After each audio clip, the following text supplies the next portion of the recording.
Welcome to Humane Voices, the official podcast of the Humane Society of the United States. Today, we are talking about Humane Society International's ongoing efforts to provide veterinary care and support to the beloved pets and their owners affected by this ongoing conflict in Ukraine.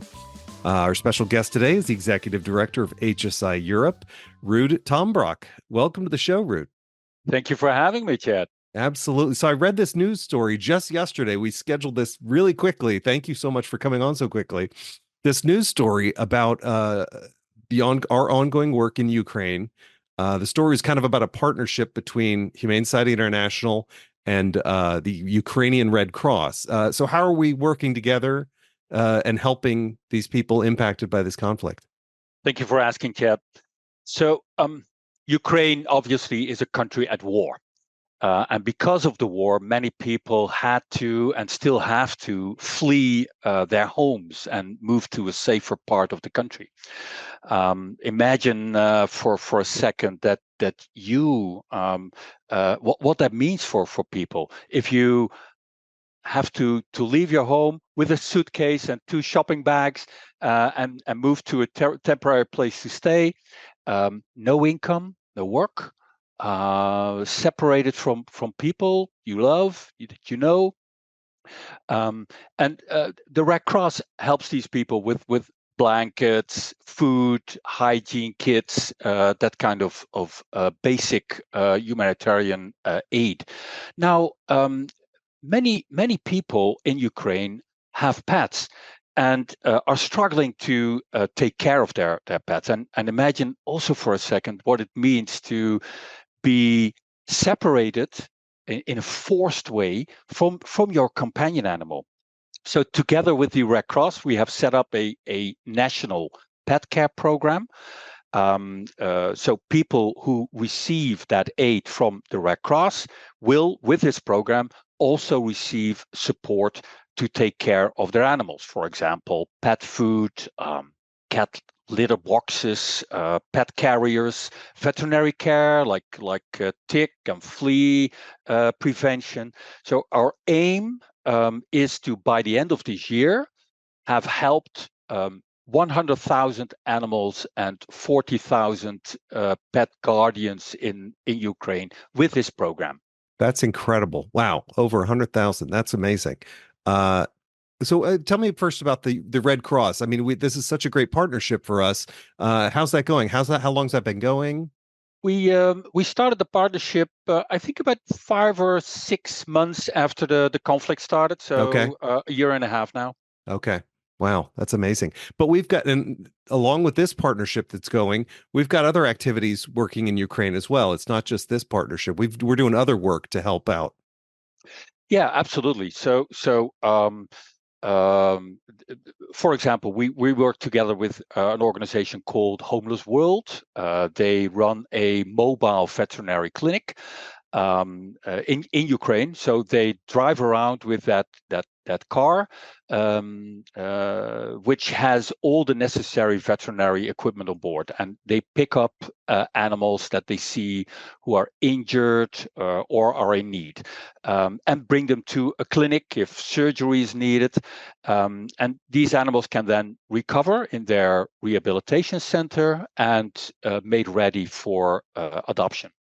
That's incredible. I think I saw some footage from the Homeless World they had shot, and the footage was just so impactful. Just this amazing small group of people doing such a big task over there.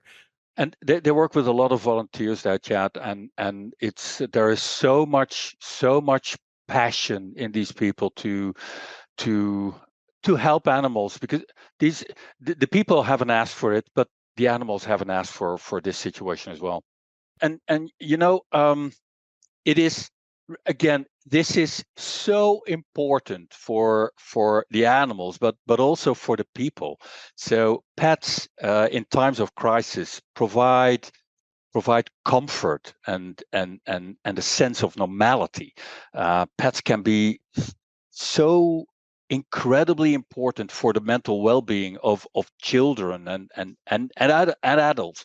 They provide structure in the lives of people, warmth, sense of purpose.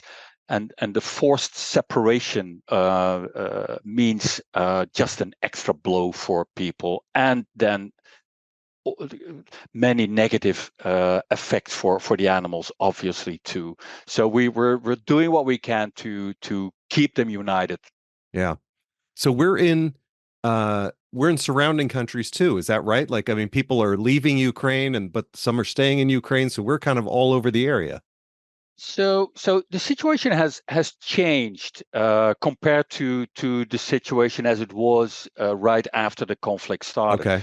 So about 2 years ago, when the Russians invaded Ukraine, we saw a large influx of refugees from Ukraine into the EU, and the EU opened the doors not only for these people but also for the companions that many of them brought. So in the first period, many refugees stayed in the welcome centers close to the border. So we have been partnering then with NGOs who are active in those welcome centers and in places very close to the border with Ukraine.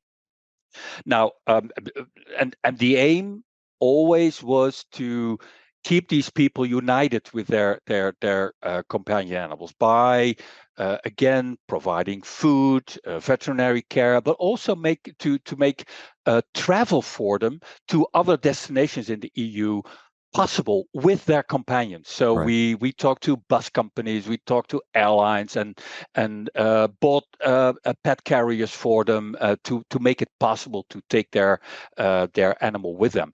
Now these people have now traveled to other destinations in the EU, and the influx of refugees into the EU has reduced. So Okay. there's not much need anymore for us to provide aid close to the border. So we're focusing more and more on animals and their people in Ukraine. So that's quite a shift in the program. Right. It evolves, right? Like, I mean, it was Absolutely, a couple absolutely. of years ago this thing started. I think we jumped in. It sounds like this partnership with Ukrainian Red Cross, it started very soon after the conflict started. Yeah, and actually before we managed to start that relationship with the Red Cross, we were already working with 2022 NGOs who are active close to that border with Ukraine, and basically all surrounding countries to the Ukraine except for Russia. That's incredible. That's just, I guess it speaks to God, so many people working so hard to help these people in this country is really is disaster Right. work. I mean, we Yeah. talk a lot on this podcast about our disaster relief work, Right. earthquakes or Right. wildfires or whatever. Right. This is similar to that sort of thing that these people are displaced. Absolutely. Absolutely. The, the big difference, though, is that if you um, most natural disasters, there is an earthquake or there are bushfires, and that ends. So after the first period of disaster relief activities, the rehabilitation can start. So the rebuilding of houses, the repairing the damages. Now, with this situation in Ukraine, the conflict is still ongoing. It's still, the bombs are falling on Ukraine every day. So rehabilitation is not in sight yet. So it keeps on going. My gosh, yeah, that is a big distinction. I realize you can't predict the future, but how long are we are we committed to being there for a while? Yeah, yes, we're doing what we can, Chet, and we will be doing what we can. But I don't have a crystal ball. We don't know what is going to happen and how long this will last. But at the moment, where there's no intention whatsoever to start to phase out, there is again to get back to that partnership with the Red Cross. The Red Cross is so enthusiastic about this. We started in two regions in Ukraine. People were were begging for this support, and then other regions heard about it. So now we're looking at we're working in 14 regions Wow. and expanding to 16 regions in the country, because there is so much demand, and this means so much for the people. That's incredible. Yeah, absolutely. God, the expansion of that work is amazing. Through those partnership, that's unbelievable. Rude, I'm sure there'll be further developments on this as we continue our work. How can people stay in touch with updates? How can we learn more? HSI.org. That's it. Yep. Humane Society International's website is Yep. hsi.org, Yep. and we'll have all the updates. This is such essential, life-saving work. Rude, thank you. Thank you and all your teams for everything you're doing. Come back on the show soon and give us updates on your work. Would love to, Chad. Thank you very much. Thanks. We'll be back soon with another episode of Humane Voices. Rude, thank you. Thank you so much. Thank you, Chad. Thank you.